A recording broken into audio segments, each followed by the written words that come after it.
Hello, everyone, and welcome to Empowering Learners to Navigate the Infodemic in the Age of AI. I'm thrilled to be part of BBELT 2025 and grateful for the opportunity to share this space with you all. Let me briefly introduce myself. I'm a researcher, teacher trainer, and author based in Buenos Aires, where I work with pre-service EFL teachers on various topics, including the integration of multimedia in ELT. Today, I'll be sharing insights from my research on transmedia literacy, which informed a book I co-edited in Spanish back in 2022 by SP Publishing. I'm looking forward to a lively discussion and excited to exchange ideas with you today.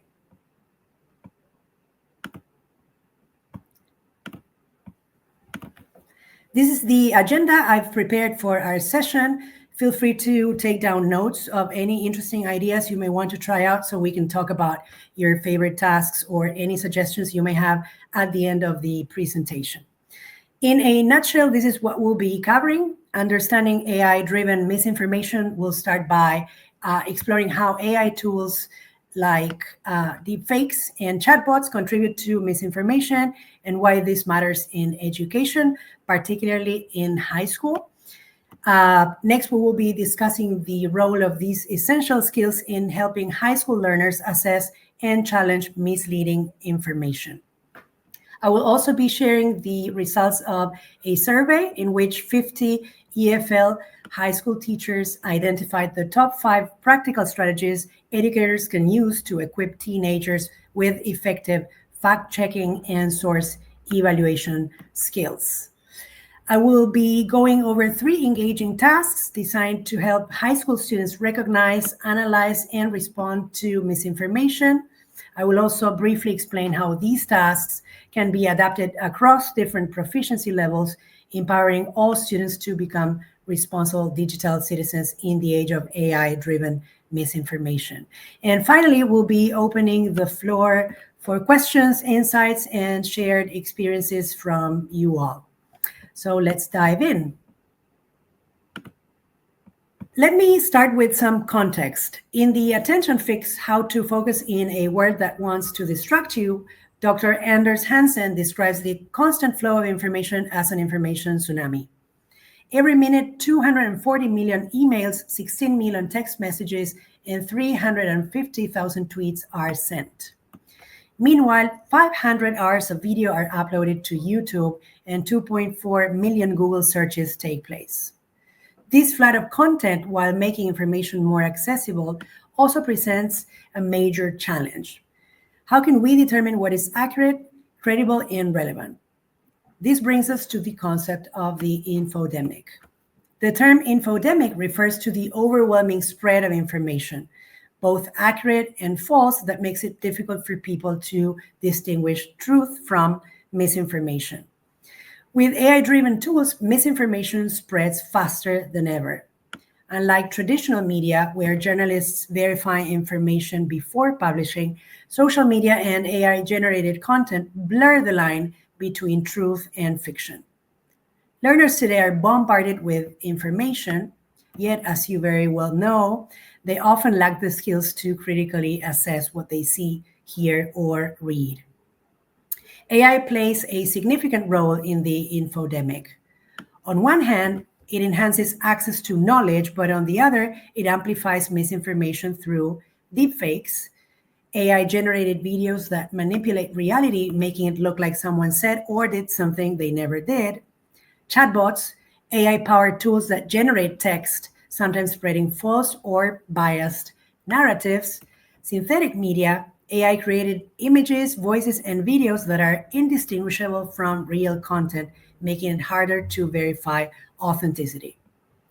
These advancements raise ethical concerns. If we can no longer trust our eyes and ears, how do we teach learners to critically analyze information? Tough question. The consequences of unchecked misinformation are significant. Erosion of trust, when people cannot differentiate truth from lies, trust in news, science, and even democracy declines. Social polarization, misinformation fuels division, reinforcing biases and deepening societal rifts. Cognitive overload. The brain struggles to process the sheer volume of conflicting information, making critical thinking more difficult. So without intervention, learners become passive consumers of digital content rather than active, informed participants. What can we teachers do? The key is education. We must integrate media literacy and critical thinking into learning to equip students with the skills to analyze sources and detect bias, recognize misinformation, deepfakes, and AI-generated content, and also to develop digital resilience by questioning and verifying information. By fostering these skills, we prepare learners not just to consume information, but to navigate it responsibly. As educators, we have a big responsibility to help our students develop critical thinking and critical digital literacy skills. The infodemic will not slow down, and AI will continue to evolve. Our role is to ensure learners become thoughtful, skeptical, and informed digital citizens.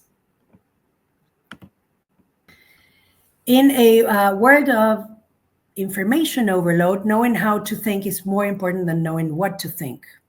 So to navigate the infodemic, learners need two essential skills: critical thinking and media literacy. Critical thinking can be defined as the ability to analyze, evaluate, and question information rather than accepting it at face value. Media literacy can be defined as the ability to access, interpret, and critically assess digital content to distinguish facts from misinformation. As you probably have noted, media literacy requires critical thinking to assess sources, detect bias, and distinguish between credible and misleading information. As I said before, in today's digital landscape, both of these skills are essential for helping learners engage responsibly with media and make well-informed decisions. Let's explore how we can integrate them into our teaching. As revealed by an online survey I administered back in 2022 to more than 50 EFL K-12 teachers in Buenos Aires, teaching media literacy and critical thinking is crucial in today's digital age for several reasons. First of all, we must teach our students to navigate information overload. As I pointed out before, we live in a world filled with information from many different media sources, and distinguishing between reliable and unreliable information is vital. Combating misinformation and fake news is also crucial. With the advancement of AI, misinformation and fake news spread rapidly on social media platforms and other online sources. Critical thinking helps our students to question information, verify sources, and evaluate evidence before accepting it as truth, which can prevent the spread of misinformation. We must also protect our students against manipulation. Advertisers, political groups, and other entities often use persuasive techniques to influence their beliefs and behaviors. Media literacy teaches them to recognize these tactics and resist manipulation. Moreover, it's important to promote responsible digital citizenship. Understanding how to engage responsibly, ethically, and respectfully online is essential. In this sense, media literacy education encourages responsible digital citizenship by promoting empathy, respect for diverse perspectives, and awareness of our own digital footprint. Last but not least, we must prepare students for the future. As technology continues to advance, the ability to critically analyze and interpret media will become increasingly important. Teaching media literacy and critical thinking skills will hopefully prepare students for the challenges and opportunities of an ever-evolving media landscape. The survey also revealed the top 5 strategies that teachers use to teach critical thinking and media literacy in K-12 world language classes. Teachers ranked inquiry-based learning as one of the most effective ways to develop critical thinking and media literacy. As you probably know, inquiry-based learning involves posing questions, problems, or scenarios that require investigation, research, and evidence-based reasoning. It encourages students to ask their own questions, seek multiple perspectives, and evaluate sources and claims. Moreover, it allows students to explore topics that interest them and connect to real-world issues and contexts. Media analysis and production turned out to be another key strategy for teaching critical thinking and media literacy. It helps expose students to various types of media and encourages them to analyze and produce their own media content. It can also involve examining the purpose, audience, message, techniques, and effects of different media texts, such as articles, videos, podcasts, images, or social media posts.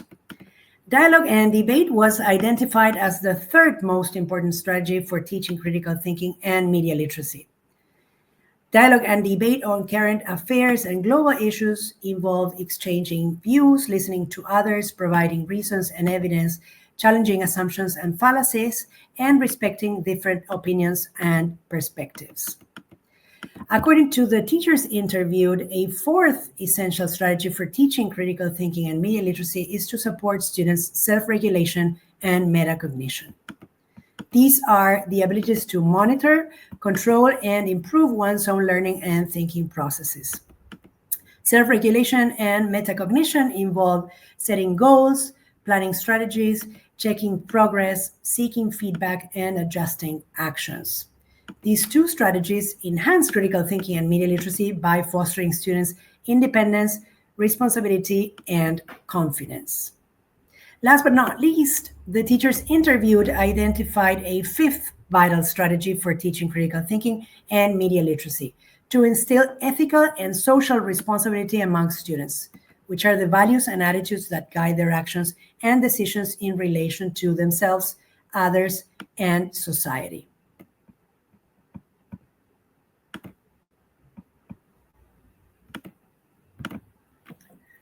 In the next few slides, I'll be sharing 3 different tasks based on 3 of the strategies presented. The first task, as you can see, invites the students to engage in inquiry-based learning.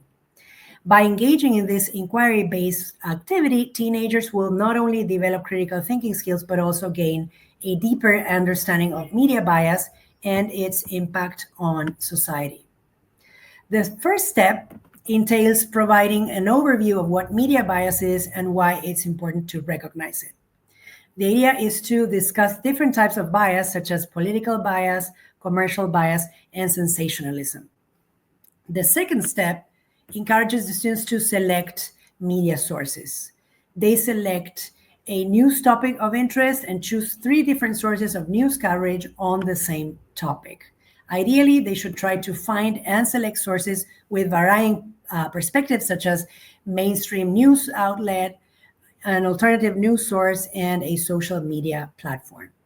For the third step, analysis of sources, students are asked to work in small groups or individually to analyze each source for potential biases.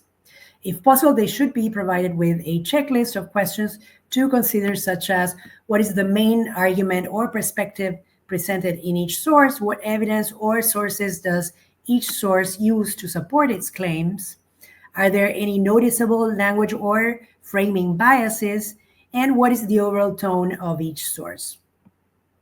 After analyzing the sources in step 3, students compare and contrast them. As part of the fourth step, you can encourage discussions on similarities and differences in coverage, biases, and potential agendas. Also, you may want to emphasize the importance of seeking out multiple perspectives to gain a more comprehensive understanding of the topic. To round off the task, you can facilitate a reflective discussion where students share their findings and insights. They can be asked to reflect on how media bias influences public perception and understanding. Also, you can discuss strategies for critically evaluating media sources and identifying bias in the future.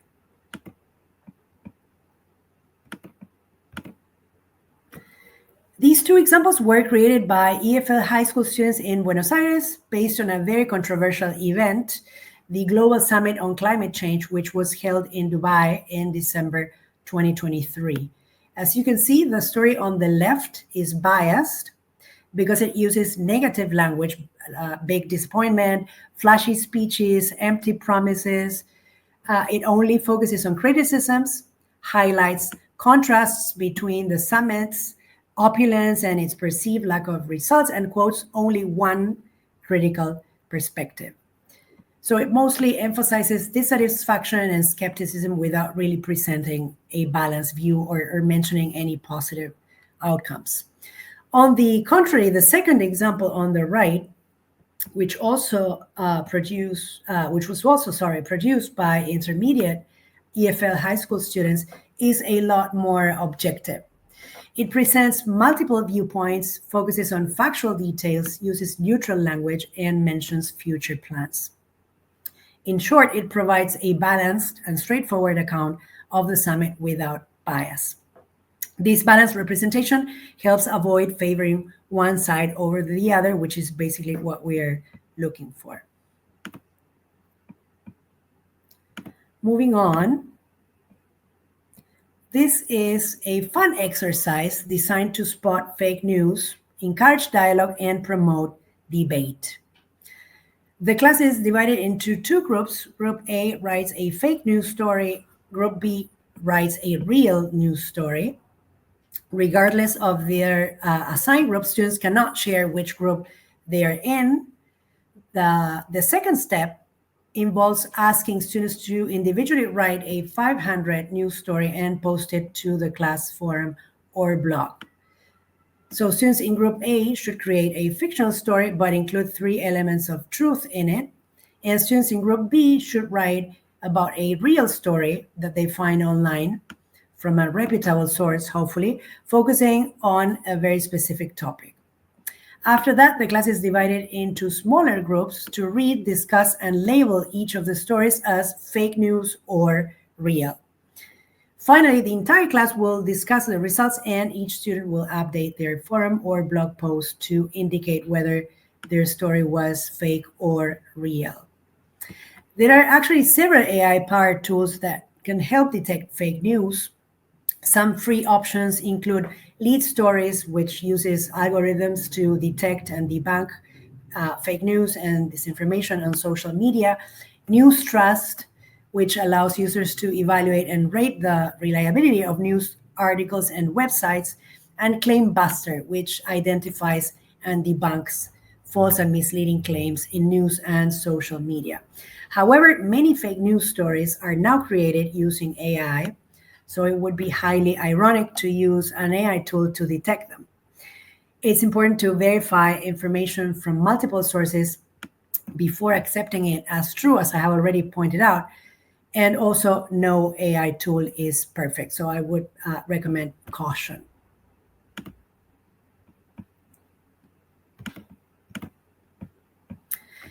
These are two excellent examples. The fake story on the left was created by 16-year-old high school students with an intermediate level of English, and it serves as a very good example because it incorporates several elements of truth. Patagonia is a real region in Argentina. There are scientific research facilities there, and while time travel is virtually impossible for now, it remains a popular theme in science fiction. The example on the right is a real story, also created by 16-year-old students, and it appears credible because it includes specific details that ground it in reality, such as the precise date, September 12, 2023, and location, Patagonia. Also, the mention of a real person, the Energy Minister Juan, who was involved in the announcement. The description of the project, building a wind farm and solar power plant to generate 1,000 megawatts of renewable energy, aligns with actual climate action plans and goals. It also ties the initiative to Argentina's broader commitment to the Paris Agreement, adding context and relevance. Also, the story highlights both local and international reactions, including support from communities and environmental groups, which is typical of real news reporting.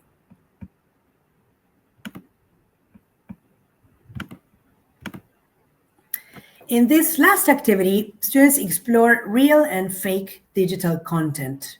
They analyze deepfake examples and discuss the ethical implications of AI-generated misinformation. The teacher starts by explaining what deepfakes are, how they're created, and shows examples. In turn, the class discusses their impact on media, politics, and society.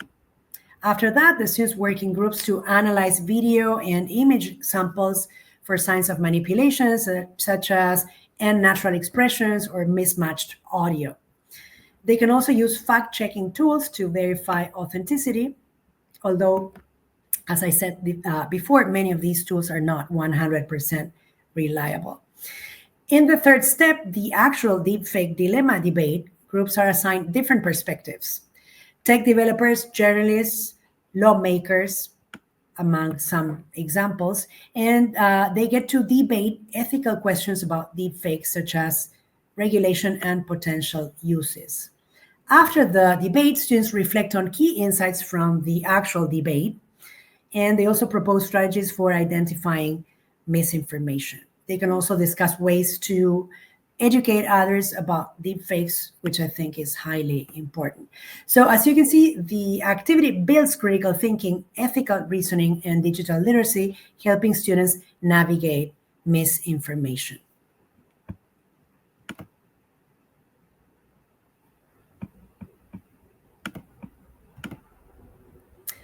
In case you're not familiar with deepfakes, they are a form of media manipulation that uses artificial intelligence to alter videos and images.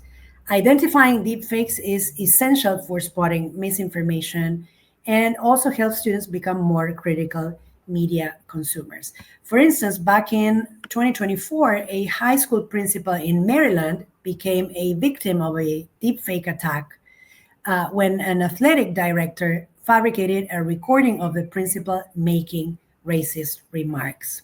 So how can we spot deepfakes?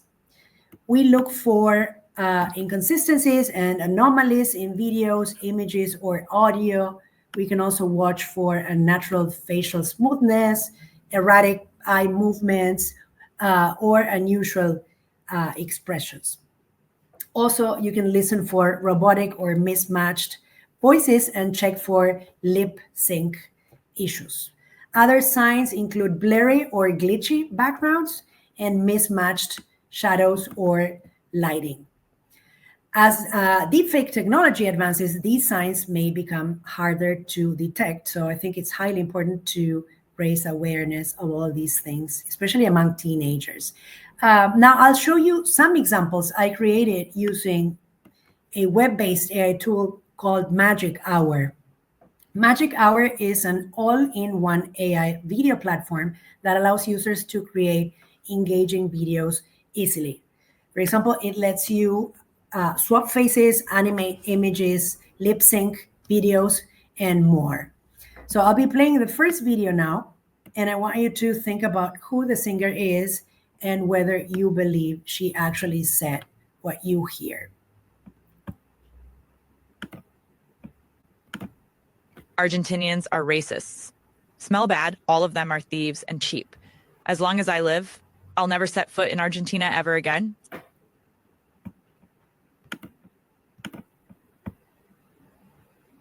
All right. So the face in the video is Taylor Swift's, but whose body is it? Think about it for a minute. It's Billie Eilish's body. She's an American singer and songwriter who performed at Lollapalooza in Buenos Aires back in 2023. And contrary to what the fake audio expressed, she spoke very highly of Argentina on the Late Late Show with James Corden. Now, let's look at the second video. What's real and what's fake? Listen carefully and watch carefully. I played Argentina a couple nights ago, and that was really, really nice. Wow. It was really, really fun.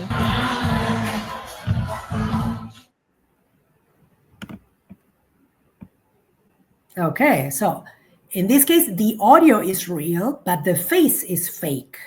The technology alters Billie Eilish's face while keeping the original voice.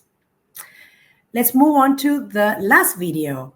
This one is real.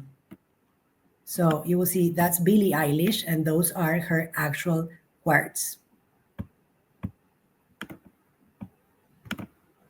I played Argentina a couple nights ago, and that was really, really nice. Wild. It was really, really fun.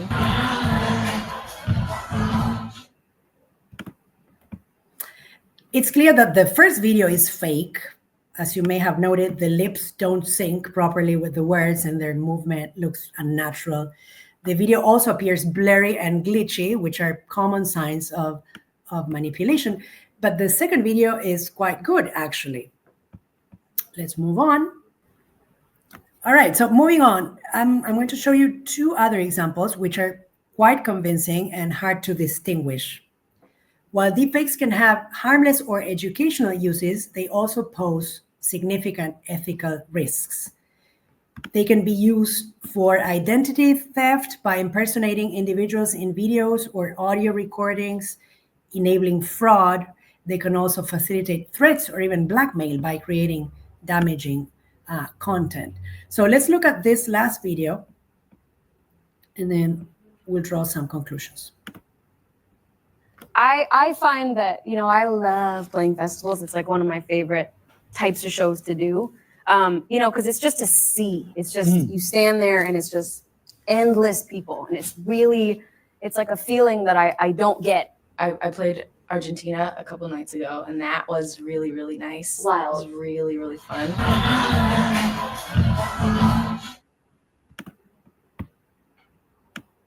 So as you may have noted, this highlights the importance of helping teenagers reflect on the dangers of deepfakes and the need to combat fraud and misinformation.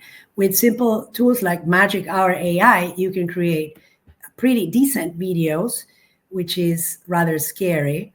And as you may also remember, a deepfake featuring Taylor Swift saying she would support Donald Trump was actually created and later removed, with Taylor herself confirming that the content was manipulated. To conclude, I want to emphasize an important point. Media literacy is essential for all learners, regardless of their proficiency level. Engaging with it meaningfully not only enhances critical thinking, but also strengthens language skills. While many of the strategies and tasks that I've shared today are designed for intermediate and advanced learners, and mostly high school students, they can be adapted for beginners and other levels as well. The key is to provide scaffolded, accessible opportunities for students to develop the skills they need to navigate the digital world responsibly. So for beginners, media literacy activities should focus on simple fact-checking exercises using easy-to-read sources. You can guide discussions with structured questions to help students identify reliable versus misleading content. For example, you can also structure discussions with guided questions that can help the students identify credibility markers in media content, among others. At the intermediate level, students can engage in more analytical tasks, such as comparing how different news report the same event. Also, role-playing can allow the students to write or present simplified news while considering bias and credibility. And for advanced learners, deeper critical engagement is key. Debates like the one I just shared with you and critical essays can challenge more advanced learners to assess information, defend arguments, and reflect on ethical implications. In short, all learners can engage meaningfully with media literacy when tasks are adapted to their proficiency level and their interests, obviously.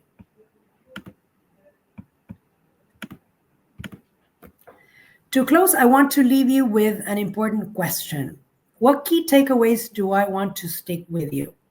My hope is that you walk away with a renewed commitment to embedding media literacy and critical thinking into your teaching.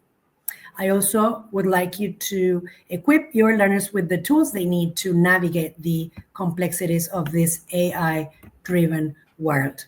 As I've shown, media literacy is crucial in today's digital world, helping learners navigate AI-driven misinformation. By fostering critical thinking, we enable students to analyze information, question sources, and make informed decisions. As educators, we must integrate these skills into language learning to promote both linguistic and digital literacy. Engaging tasks like those I've shared with you today encourage students to assess media, recognize bias, and practice responsible digital citizenship.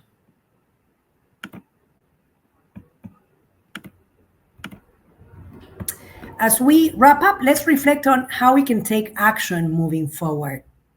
Media literacy and critical thinking are vital skills for our students, especially in the age of AI-driven misinformation. So I'd like you to think about practical ways to incorporate these skills into your teaching. How can you design lessons or tasks that encourage students to analyze media and question sources? Also, consider the challenges. Addressing AI-driven misinformation can be tricky. So what obstacles might you face, such as students' preconceptions or difficulty in recognizing fake content? And finally, collaboration is key. How can educators work together to support each other and build a collective approach to teaching responsible digital citizenship and empowering students to navigate an ever-changing media landscape? I look forward to your questions and comments. Thank you for your kind attention.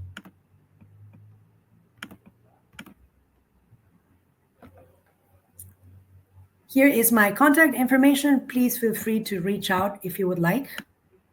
I'm always happy to connect and collaborate.